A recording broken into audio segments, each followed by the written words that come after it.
gusto me da saludarte, Alejandro Padilla, director general adjunto de análisis económico de Grupo Financiero Banorte. Oye, nunca había leído así todo tu cargo. ¿Cómo estás, mi estimado David? Muy buenas Bien, noches. viendo que tienes un cargo muy largo.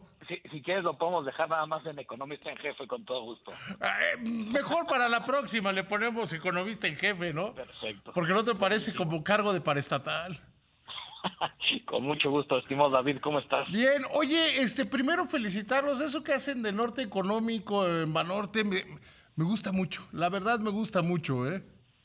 Muchas gracias, David. La verdad es que es un podcast que hemos llevado a cabo ya. Esta es la séptima temporada y tratamos de tocar los temas de mayor interés para pues, prácticamente cualquier persona que toma decisiones en nuestro país. Hoy liberaron uno muy bueno con Graciela Márquez, la presidenta del INEGI, ¿no? Sí, la verdad es que fue un episodio muy interesante porque hablamos Perdón que te de interrumpa, varios... yo lo vi 2 veces, ¿eh? Ah, no, qué bueno, muchas Lo vi, gracias. lo acabé de ver y lo volví a ver. No, qué bueno, David, muchas gracias. Creo que es interesante, sobre todo en el contexto de los censos económicos que se van a estar levantando en este 2024 y que nos dan una película bastante completa de cómo está la economía mexicana y sobre todo nos permite entender los cambios que se han venido dando en los últimos años. Me llamó la atención, por ejemplo, cuando habló de que pues, se va a poder medir realmente algo que creo que tenemos más mitos que realidades. ¿Cómo ve el nearshoring, no? Sí, yo creo que es importante porque al menos va a haber preguntas enfocadas a todos los negocios en México sobre el impacto y evidencia sobre el tema del nearshoring. Tú sabes perfectamente, David, que creo que hay dos grupos muy claros en México, los creyentes y los agnósticos. Yo soy más del lado de los creyentes simplemente porque los datos sustentan que hay una evidencia de que el nearshoring está tomando fuerza. Obviamente es una primera fase en donde pues apenas está generando un ecosistema que permitirá que las exportaciones mexicanas crezcan de una manera importante en los próximos años. Estoy hablando de los próximos 5, 10, 15 años, pero creo que este tipo de ejercicios, los censos económicos, en donde incluyen preguntas relacionadas al nearshoring, nos pueden dar un detalle mucho más fino de lo que realmente podamos estar esperando hacia adelante. Sí, porque de repente podemos tomar datos, no sé, los compromisos de inversión de los que ayer hablaba la Secretaría de Economía, y cuando lo divides por países, Asia pues, prácticamente no pinta, ¿no?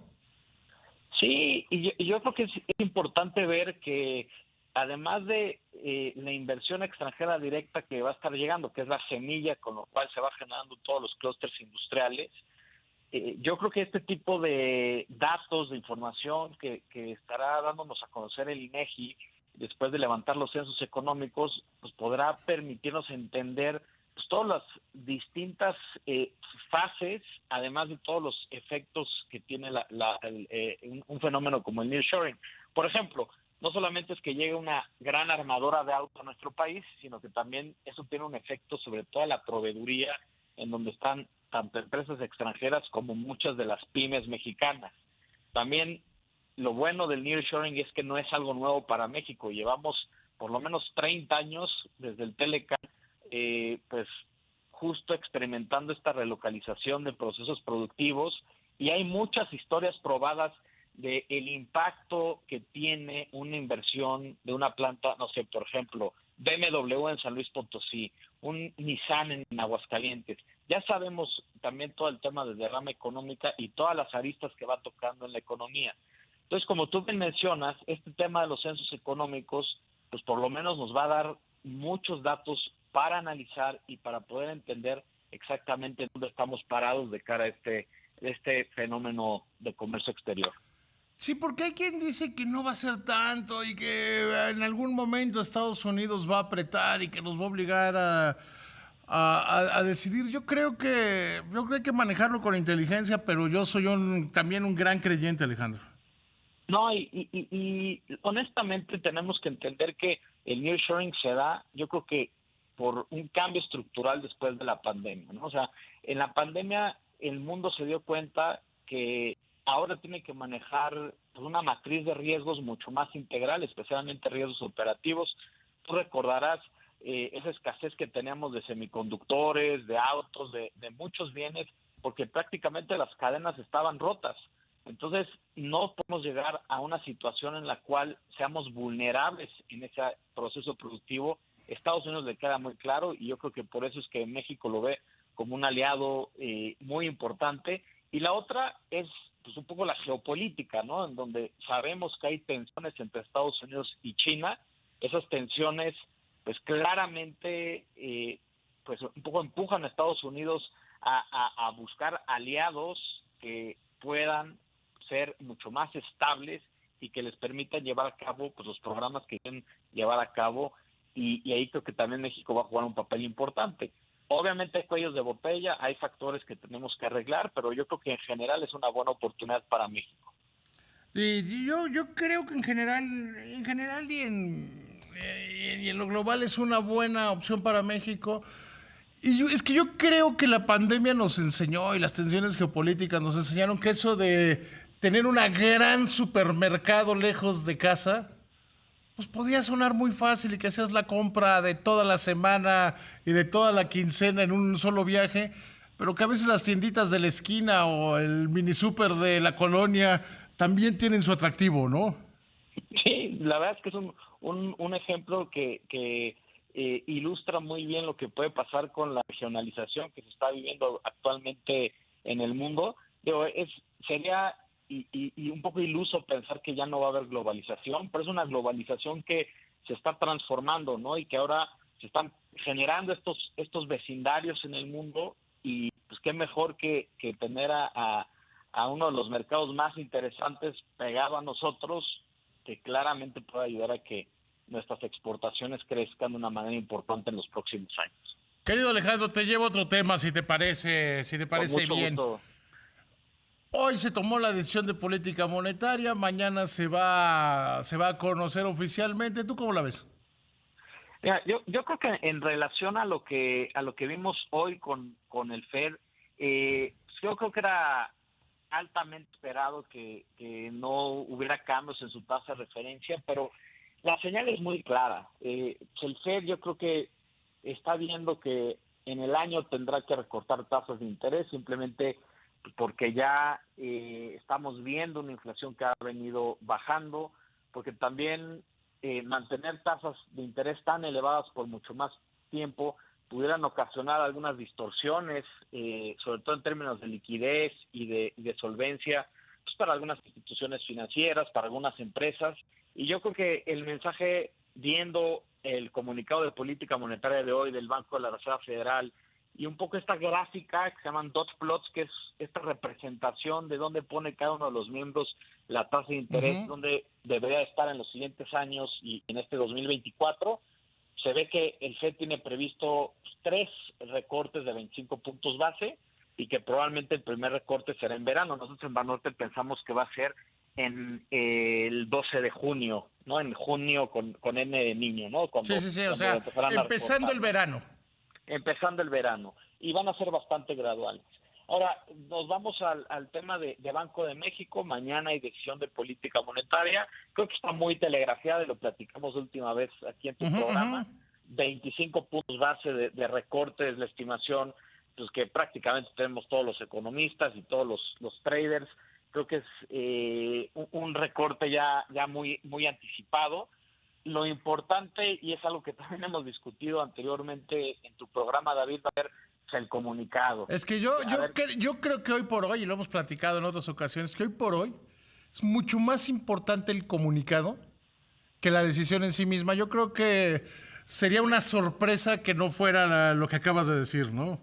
sí, totalmente. Y yo creo que el comunicado pues va a hacer alusión a un escenario en el cual van a estar recortando tasas de interés en el año, al principio de esta manera gradual, que también ya lo han telegrafiado, ¿no? A lo mejor recortarán mañana, pausarán en la siguiente reunión, volverán a recortar ya en el verano, y una vez que se sientan más cómodos con la dinámica de inflación en nuestro país, pero sobre todo también cuando empiece a recortar tasas el Banco de la Reserva Federal, creo que ya se pueden ir pues ya de una manera mucho más lineal, yo creo que estará terminando el año la tasa de referencia a niveles cercanos a 9.75%. Estamos hablando de 150 puntos base de ajustes, y aún así vamos a tener una tasa todavía bastante alta en México. Si recordamos los dos ciclos de restricción monetaria anteriores, el nivel más alto fue de 8.25%. Yo entiendo que estábamos en una coyuntura totalmente distinta, pero cuando uno se fija en la tasa real, que es la tasa ajustada por la expectativa de inflación de los próximos 12 meses, seguimos estando en unas condiciones monetarias bastante restrictivas. Entonces, yo creo que eso es lo que le va a dar espacio al Banco Central. La comunicación ha sido muy, muy clara, en el sentido de que ya han dado a entender que ya empezarán los recortes. Y bueno, atentos al comunicado, como tú bien dices, y después, cuando se publiquen, pues las minutas también nos van a dar un gran color de cuál va a ser la conducción de la política monetaria en nuestro país. Mira, yo veo que la decisión incluso va a ser como 4-1, que no va a ser por unanimidad. Yo estoy de acuerdo contigo. Yo creo que, analizando un poco los comentarios que han hecho en distintos foros los miembros de la Junta de Gobierno, las últimas minutas, inclusive el informe trimestral, podríamos tener un miembro disidente. Creo que sabemos que quien tiene la narrativa más hawkish probablemente sea la subgobernadora Irene Espinosa, ¿no? Claro, porque además es como de la generación, sin que sea malo, es de la generación previa. Todos los demás son muy recientes, tan recientes como este gobierno. Y sobre todo yo creo que los argumentos que ha utilizado la subgobernadora pues hacen referencia a una postura todavía mucho más prudente. Podría ser un voto disidente el día de mañana. Creo que va a ser importante analizar ello, pero sobre todo pues las discusiones que tendrán, y eso lo sabemos hasta las minutas, ¿no? Pero en general toda esta información, el comunicado, las minutas, creo que apuntan en un mismo sentido, ¿no? Que mañana empezará a recortar tasas, que al principio será gradual, prudente, pero que pues ya está dando inicio el ciclo de recorte de tasas de interés. Es que yo no lo veo como ciclo. Yo creo que va a ser una que van a poner el freno. Hay 2 meses sin junta de gobierno, y que ahí es cuando se va a decidir si van a frenar o no van a frenar las alzas, ¿no? O si van a comenzar a disminuir. Yo no creo que este sea un inicio de ciclo. Fíjate que eso es un punto interesante, porque es la discusión que se está teniendo prácticamente en todos los bancos centrales, ¿no? En esta alta dependencia que tienen en los datos, y que pues, eso los pone pues con estrategias muy cautelosas de esperar y ver qué es lo que sucede, especialmente con la dinámica de inflación. Nosotros en México tenemos únicamente ese objetivo. En Estados Unidos tienen un objetivo dual, que es el empleo y la inflación, pero la importancia de ir analizando junta por junta los datos, eso es lo que pues, creo que alude a esta gradualidad, esta prudencia de la que hemos estado hablando, ¿no? Mira, bien lo decías, que durante la pandemia aprendimos que el esquema de la globalización como tal ya no funcionaba, y también que los bancos centrales han aprendido a moverse como más de reflejo, como más datodependientes, que tener esas visiones que solían ser de demasiado largo plazo, ¿no?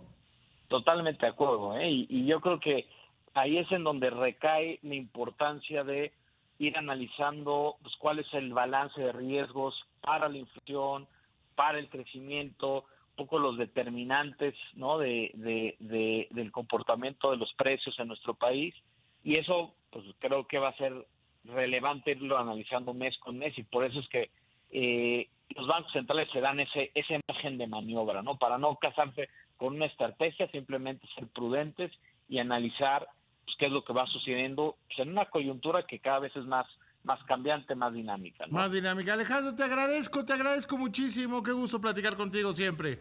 El gusto es mío, estimado David. Te mando un fuerte abrazo a ti y a tu auditorio. Que te vaya muy, pero muy bien.